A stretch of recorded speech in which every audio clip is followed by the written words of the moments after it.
always. They need me. Face Network presents Peeps and Views with your host, your main man, Proof from the Plate. You know, I got this great artist with me today, man, on this Peeps and Views episode, man. State your name, young man. Appreciate it, man. Eddy P. I wanted to know where you from, man. Born and bred in Sacktown, California, man. You know what I'm saying? Moved to Washington in '01. And here I am, man. Here I am. Umpteen years later. I mean, I stopped counting, man. This is home now. This is home. What really got you into, being an artist, of, a hip-hop artist, aspiring hip-hop artist? Well, I can't say that I would not have eventually got into hip-hop at some point because, hip hop is so big in our culture, man. It's a part of our lives, man. It's like Nikes to us. You know what I'm saying? It's like Jordans to us. It's a part of our culture.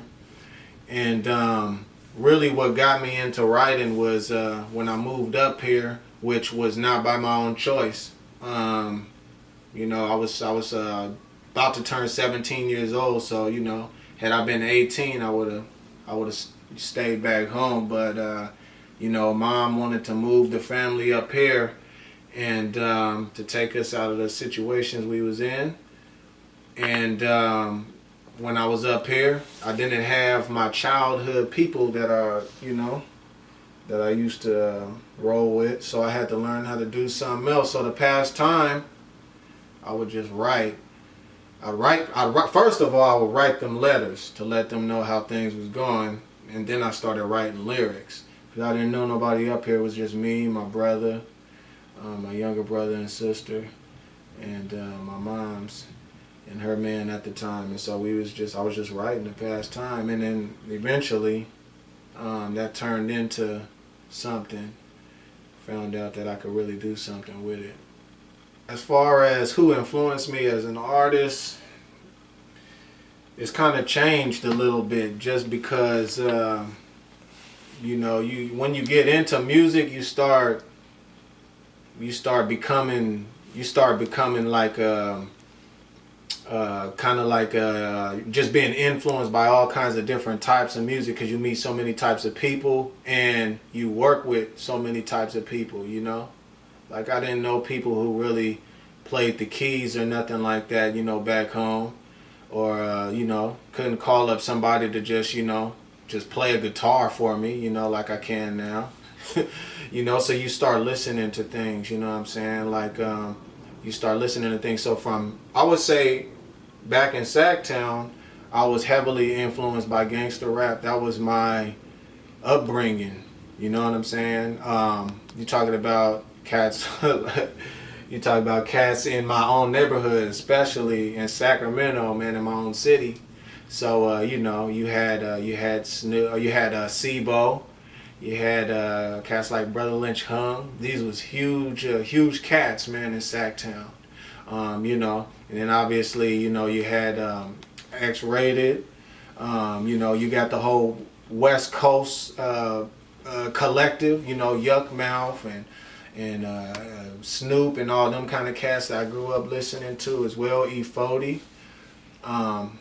When I moved up to Washington, I kind of got like exposed to hip-hop because I didn't really know about hip-hop really back where I'm from. People don't really get down like that too much where I'm from. It's all about the West Coast really.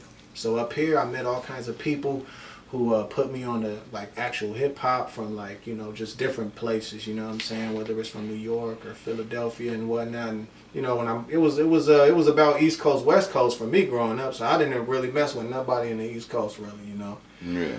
There's a lot of different music that I'm influenced now, whether it be rock and roll, whether it be R&B, like soul.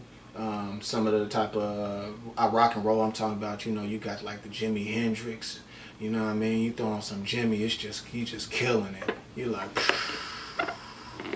you know what I'm saying? You got some soul music, some soul, some blues. You throw the B.B. King on. You get some Muddy Waters. You be like, you know what I'm saying?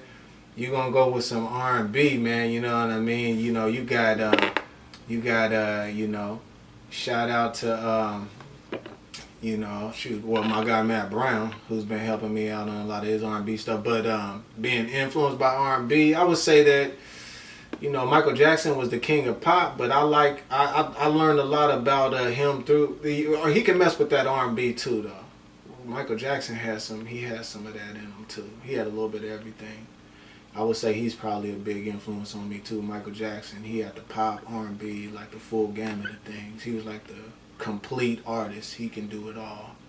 Yeah, I think peace is probably one of the I think inner peace is one of the most powerful forces, you know, known to man. You understand? If you don't have peace within, then you know, the everywhere you go, cat's gonna be in trouble because you're gonna be raging hell everywhere. You know what I'm saying? So you have to have that inner peace. How do I find inner peace in a world, you know, full of chaos? Everywhere I go? Well, first of all, I would say that you gotta have faith in just you have to have faith in your existence. And what I mean by that is you have to know and believe that you have a purpose in this life, first and foremost. Because if you don't believe that you got a purpose in this life, and you're looking at all these things that's happening, and then you sit back and you say, okay, there's things that I want to achieve that I haven't achieved, or there's places that I wanted to go that I haven't gone. If you don't have a purpose, then basically you're going to say to yourself, okay, then my life is pointless. I mean, I have no reason to live, at least in this life.